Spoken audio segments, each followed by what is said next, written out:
First, let me share with you a few stories about the transformative impact of libraries and librarians. You will have stories of your own, which you're invited to post to the discussion board for the course. Astrid has just arrived from Latvia to begin high school. She finds that her English skills are not what she had thought they were, despite her years of study.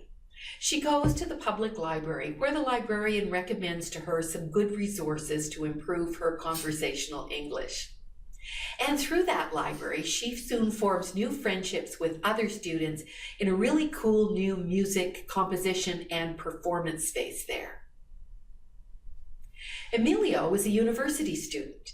He's the first one in his family to go into post-secondary education. He's struggling in his first year, though, with the requirements of his term papers. And at the university library, the librarians show Emilio how to research his papers more thoroughly and more carefully. And soon he is not just getting better grades, but he's making better use of his time.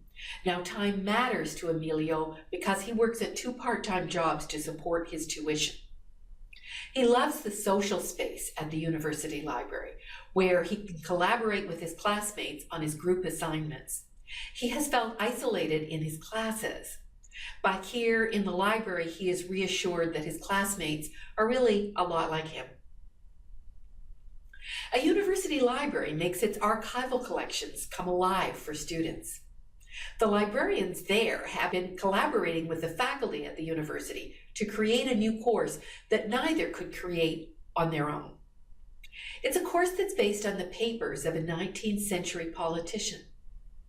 And in this course, the students don't just learn the historical context, but they learn how to work with manuscripts and how to use digitization equipment and how to create a digital version for access by others. These librarians are deeply embedded in the scholarship and the teaching of their university. They generate excitement about research to students. Sarah is a young entrepreneur. She wants to start a company in digital imaging. She knows a lot about digital imaging and she has some really good ideas, but she doesn't know much about starting a business. The business librarian at the public library becomes a key resource for Sarah, providing information on incorporation and intellectual property and financing. But that information is only the beginning, because that library is closely networked with other organizations that deal with business. So our budding entrepreneur gets both information and specialized advice seamlessly through this library and its network.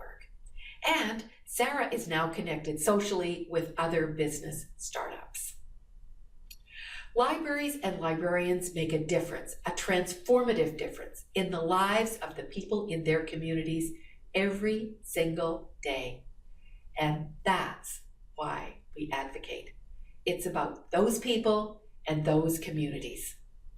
But we all know that there's a real risk of loss of current services and future potential because the stakes just aren't well known or they're not very well understood.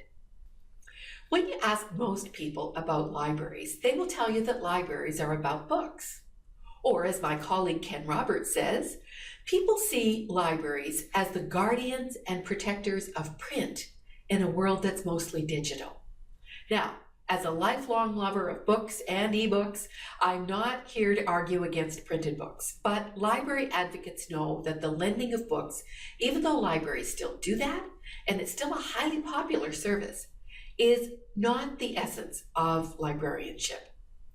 David Lankus, a passionate advocate for librarianship at the iSchool at the University of Syracuse, says that the mission of librarians is, quote, to improve society by facilitating knowledge creation in their communities.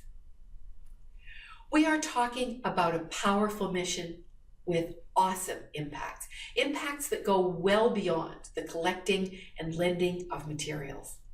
In fact, one could say, and many people do say these days, that libraries are as much about connections as they are about collections. That is, they are about connecting people with ideas and with one another. Libraries and librarians are here for all sorts of communities, cities and towns and universities and colleges, hospitals and schools and law firms, so that they can achieve their aspirations.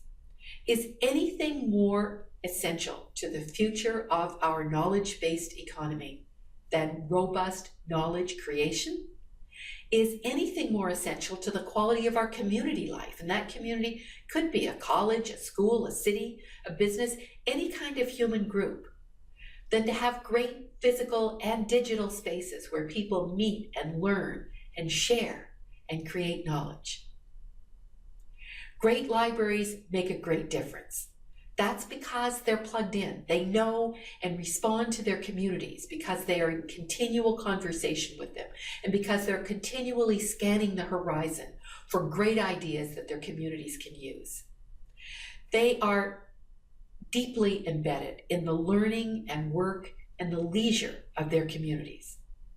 They're nimble in response to changing needs and changing technology opportunities.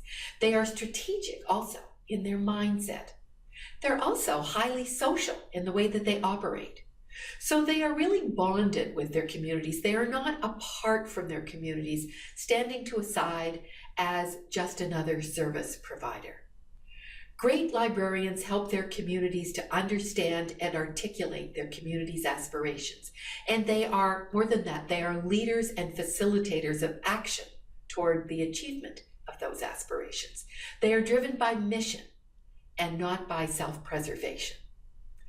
In contrast, I believe that libraries and librarians who do not do this, who do not work in this way, are actually on a steep slope downward to irrelevance. In fact, I'm not aware of any advocacy approaches that can overcome the serious disadvantages of being unresponsive or uninformed or detached or fixated on their collections or their technologies or their internal politics rather than their communities. I simply cannot emphasize that too strongly. So the assumption of this course is that we are advocating for libraries and librarians who are working flat out to get it right. This course in advocacy is not about nostalgia. It's not about a glorious past, although we certainly have one. And it is not about the selling of slick messages either. The course is about exercising informed, ethical, and strategic influence in support of libraries and their impacts on communities. It is based on evidence of what works in advocacy and not just on hope. I want to add that this course is not just for librarians. It's for all who support the advancement of our communities and their future. If we want our communities to thrive, our advocacy is a matter of stewardship and trust. It is also a matter of urgency. So we are beginning with these essential assumptions. Welcome to the course. I'm really glad you're here. In the next video, we're going to look at the values of librarianship and why these values matter so much in our advocacy.